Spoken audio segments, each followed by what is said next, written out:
بسم اللہ الرحمن الرحیم۔ السلام علیکم ناظرین۔ مکھی اگر سبزی تولنے والے کانٹے پر بیٹھے تو نہ تول میں فرق آتا ہے اور نہ ہی قیمت میں، لیکن یہی مکھی اگر سونے کے ترازو پر بیٹھ جائے تو تول میں معمولی سا فرق لاکھوں کے بھاؤ بدل دیتا ہے۔ بات وزن کی نہیں، جگہ کی ہوتی ہے۔ قیمت آپ کی نہیں، آپ کہاں موجود ہیں اس کی ہے۔ اس لیے خود کو ان محفلوں، لوگوں اور ماحول میں رکھیں جہاں آپ کی قدر ہو، جہاں آپ کا وقار ہو اور آپ کی عزت کی جائے۔ بعض حکماء نے کہا ہے، اکبر الدوا تقدیر الغذا، یعنی سب سے بڑھ کر دوا غذا کی ایک مقدار مقرر کرنا ہے۔ سلف صالحین رحمہ اللہ نے فرمایا، اللہ تعالیٰ نے ساری طبی علم و علاج آدھی آیت میں جمع کر دیا ہے، کھاؤ اور پیو مگر اسراف نہ کرو۔ سورۃ الاعراف آیت 31، یعنی کہ اعتدال کے ساتھ کھانا پینا ہی صحت کا سب سے بڑا اصول ہے۔ لقمان حکیم رحمہ اللہ نے اپنے بیٹے کو کہا، اے بیٹے، ایک بار پیٹ بھرنے کے اوپر مزید پیٹ بھر کر نہ کھا، کیونکہ تیرا اسے کتے کے لیے ڈال دینا اس سے بہتر ہے کہ تو اسے کھائے۔ رسول اللہ صلی اللہ علیہ وآلہ وسلم سے مروی ہے کہ آپ نے ارشاد فرمایا، ترجمہ: کھانے کو ٹھنڈا کر لو کیونکہ گرم کھانا برکت والا نہیں ہوتا۔ امام قرطبی رحمہ اللہ فرماتے ہیں، کہا گیا ہے کہ کم کھانے میں کثیر فوائد ہیں۔ ان میں سے کچھ یوں ہیں کہ آدمی جسم کے اعتبار سے صحت مند ہوتا ہے، قوت حفظ کے اعتبار سے عمدہ و اعلیٰ اور فہم کے اعتبار سے انتہائی ذکی و ذہین ہوتا ہے، نیند کم ہوتی ہے اور جان ہلکی پھلکی رہتی ہے، اور زیادہ کھانے میں معدہ بوجھل اور بدہضمی کی بو ہوتی ہے، اور اسی طرح سے طرح طرح کی بیماریاں پیدا ہوتی ہیں، اور اس کی نسبت زیادہ علاج کی ضرورت ہوتی ہے جتنی کم کھانے کی صورت میں ہوتی ہے۔ اللہ جب دینے پر آتا ہے تو وہ بھی دیتا ہے جس کا ملنا دعا سے بھی ممکن نہیں لگتا، بس اللہ پر بھروسہ رکھو۔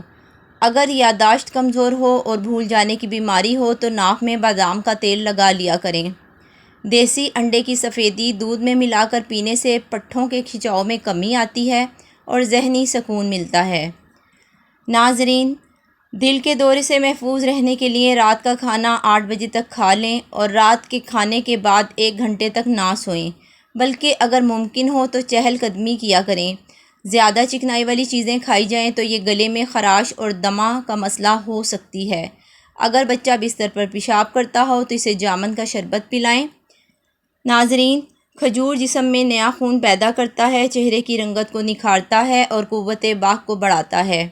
ناظرین، کیا آپ جانتے ہیں کہ روزانہ صرف 15 منٹ مطالعہ کرنے سے آپ سال بھر میں 12 سے زائد کتابیں ختم کر سکتے ہیں؟ مطالعہ دماغ کو تازہ رکھتا ہے، سوچنے کی صلاحیت بڑھاتا ہے اور آپ کے علم میں دن بدن اضافہ کرتا ہے۔ جوؤں سے پریشان افراد چنبیلی کا تیل استعمال کریں۔ چنبیلی کے تیل کے استعمال سے سر سے جوؤں کا خاتمہ ہو جاتا ہے۔ اگر چاہتے ہو کہ بدہضمی کبھی قریب نہ آئے تو رات کے کھانے کے بعد تھوڑا سا چہل قدمی کر لیا کریں۔ اگر معدے کی کمزوری کا سامنا ہو تو کدو کا استعمال زیادہ کریں۔ کدو معدے کو صحت مند رکھتا ہے، گرمی دور کرتا ہے اور نظام انہضام میں نہایت مؤثر ہے۔ خارش والی جگہ پر پیاز مسل دو، خارش ختم ہو جائے گی۔ دہی معدے کی تیزابیت کو دور کرتی ہے اور وزن کو بھی کم کرتی ہے۔ روزانہ سونے سے پہلے زیتون کے تیل کے 2 قطرے 1 گلاس دودھ میں ملا کر پینے سے بواسیر جیسی بیماری سے نجات مل جاتی ہے۔ آلو کم سے کم استعمال کرو کیونکہ یہ جگر کی چربی بڑھاتا ہے۔ اگر موٹاپے سے بچے رہنا چاہتے ہو تو رات کو کھانے کے بعد فوراً نہ سو جائیں۔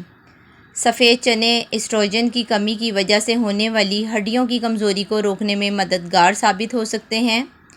سفید چنے غذائی فائبر، پروٹین، وٹامنز، منرلز کا اچھا ذریعہ ہیں۔ یہ سب مل کر بلڈ شوگر اور انسولین سیکریشن میں بہتری لاتے ہیں۔ سفید چنے خواتین میں ہارمونز کو متوازن رکھنے میں معاون ہو سکتے ہیں، خصوصاً حیض کی بے ترتیبی کے حوالے سے۔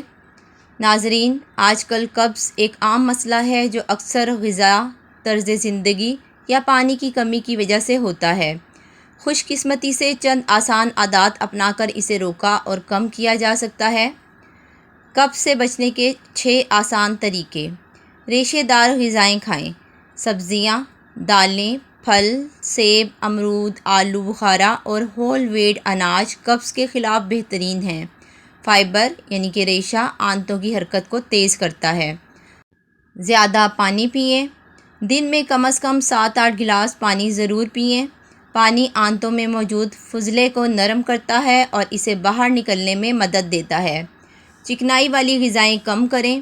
جنک فوڈ، کولڈ ڈرنکس اور زیادہ تلی ہوئی چیزیں آنتوں کی حرکت کو سست کر دیتی ہیں۔ انہیں کم کریں اور تازہ گھریلو کھانے کو ترجیح دیں۔ باقاعدگی سے ورزش کریں۔ روزانہ 20-30 منٹ واک یا ہلکی ورزش آنتوں کی حرکت کو فعال کرتی ہے۔ زیادہ بیٹھے رہنے سے قبض بڑھتا ہے۔ جب بیت الخلاء جانے کی حاجت ہو تو دیر نہ کریں۔ جب حاجت محسوس ہو تو فوراً واش روم جائیں۔ روکنے سے قبض بڑھ سکتا ہے اور بواسیر جیسی شکایات ہو سکتی ہیں۔ کھانے کا باقاعدہ شیڈول بنائیں۔ ناشتہ لازمی کریں۔ کھانے کے اوقات میں بے ترتیبی سے بچیں تاکہ نظام ہاضمہ درست رہے۔ یاد رکھیں کہ پرفیوم آپ کو اعتماد دے سکتا ہے، لیکن غلط جگہ پر لگائے جانے والا پرفیوم آپ کی صحت اور جلد دونوں کے لیے خطرناک ہو سکتا ہے۔ جسم کے بعض حصوں پر پرفیوم لگانے سے جلد، صحت اور خوبصورتی پر برے اثرات مرتب ہوتے ہیں۔ خوشبو ان حصوں پر بھی سنگین اثرات مرتب کرتی ہے، جیسے آنکھیں۔ کچھ لوگ گلے کے قریب یا کانوں کے پیچھے پرفیوم لگاتے ہیں، لیکن وہ بھول جاتے ہیں کہ ہوا یا خوشبو کے چھینٹے بھی آنکھوں میں داخل ہو سکتے ہیں۔ اگر پرفیوم کے چند قطرے بھی آنکھوں میں داخل ہو جائیں تو جلن، پانی آنا یا بینائی دھندلا ہونے جیسے مسائل پیدا ہو سکتے ہیں۔ یہ عادت مستقبل میں خطرناک ہو سکتی ہے۔ بہت سے لوگ غلطی سے اپنے منہ یا گلے کے قریب پرفیوم چھڑکتے ہیں، جس کی وجہ سے خوشبو براہ راست ہوا میں پھیل جاتی ہے۔ خوشبو میں موجود الکحل یا دیگر کیمیکلز منہ کی جلد میں الرجی، دانے یا جلن کا باعث بن سکتے ہیں اور جلد کی سیاہی اور خشکی کا باعث بھی بن سکتے ہیں۔ زخمی یا جلا ہوا حصہ۔ اگر آپ کے جسم میں کہیں بھی زخم، جلن یا جلد کا انفیکشن ہے تو اس جگہ پر پرفیوم نہ لگائیں۔ پرفیوم میں موجود کیمیکل اس جگہ کو مزید نقصان پہنچا سکتے ہیں۔ یہ درد، سوجن اور جلد کو شدید نقصان پہنچا سکتا ہے۔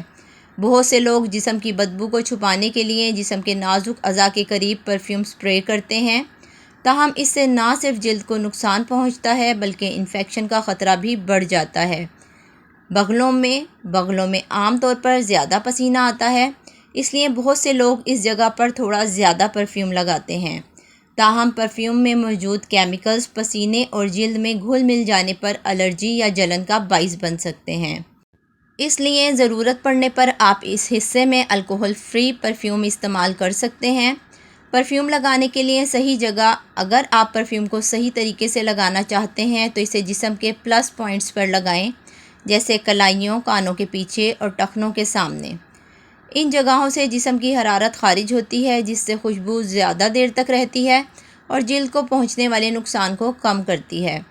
ہمارے معاشرے میں یہ چیز بہت زیادہ عام ہے کہ اگر لڑکا نمازی اور نیک ہے لیکن غریب ہے تو اس کو ٹھکرا دیتے ہیں کہ بیٹی کھائے گی کہاں سے۔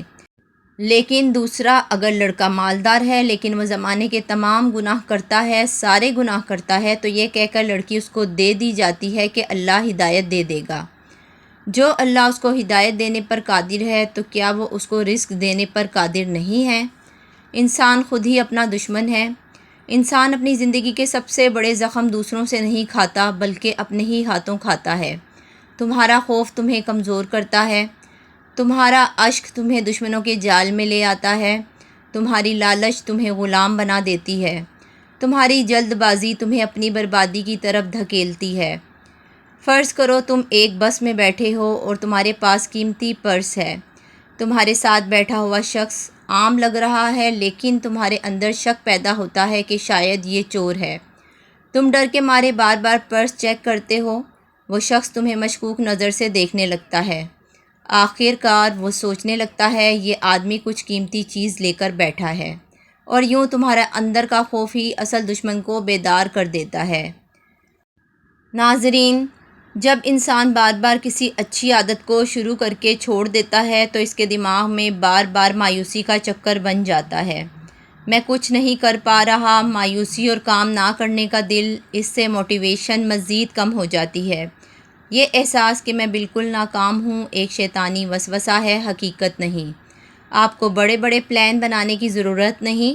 روز ایک چھوٹی سی چیز کا عہد کریں، مثلاً صرف 10 منٹ مطالعہ یا صرف 2 صفحے قرآن۔ معدے کے مسائل کو نظر انداز نہ کریں، خوراک کو بہتر کریں کیونکہ جسمانی کمزوری سے ارادہ کمزور ہوتا ہے۔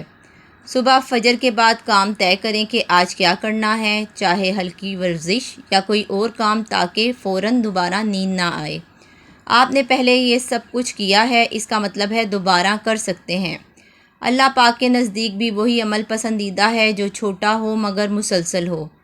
اکثر ہم خود کو دوسروں سے کمتر سمجھنے لگتے ہیں، کسی کا لباس اچھا لگے، کوئی زیادہ خوبصورت لگے یا کسی کے پاس ہم سے زیادہ سہولتیں ہوں تو دل میں سوال آتا ہے میں ایسا کیوں نہیں ہوں۔ یہی سوچ آپ کے اعتماد کو ختم کرتی ہے اور خوشی کو چھین لیتی ہے۔ اصل پہچان آپ کے کپڑوں یا چہرے میں نہیں بلکہ آپ کی شخصیت، آپ کے اخلاق اور آپ کے الفاظ میں ہے۔ کوئی آپ جیسا نہیں، آپ اپنی مثال آپ ہو۔ اپنی خوبیوں کو پہچانیے، اپنی کمزوریوں کو بہتر بنائیں۔ جب آپ خود کو قبول کرتے ہیں، دنیا آپ کو عزت دیتی ہے۔ لہٰذا خود کو دوسروں سے نہ تولیں، بس اپنی بہترین شکل بننے کی کوشش کریں، کیونکہ احساس کمتری خوشیوں کا قاتل ہے۔ ایک وہم کو اہمیت دینا اور اس کے تقاضوں پر عمل کرنا 1000 وہموں اور وسوسوں میں مبتلا ہونے کی راہ ہموار کرتا ہے، جبکہ ایک وہم کو جھٹک کر اس کو اہمیت نہ دینا اور اس کے تقاضوں پر عمل نہ کرنا 1000 اوہام اور وسواس کا سدباب کر دیتا ہے۔ اس لیے وہموں، وسوسوں اور شکوک کو کسی بھی درجے میں اہمیت نہ دیں۔ امیدیں ٹوٹ جاتی ہیں، یقین کبھی نہیں ٹوٹتا، کیونکہ امیدیں لوگوں سے وابستہ ہوتی ہیں اور یقین رب کی ذات سے۔ اللہ پاک کی ذات پہ اس حد تک یقین رکھو کہ لوگ تمہیں پاگل سمجھیں، اور یہ تمہارے یقین کی آخری حد ہوتی ہے، اس کے بعد معجزے ہوتے ہیں۔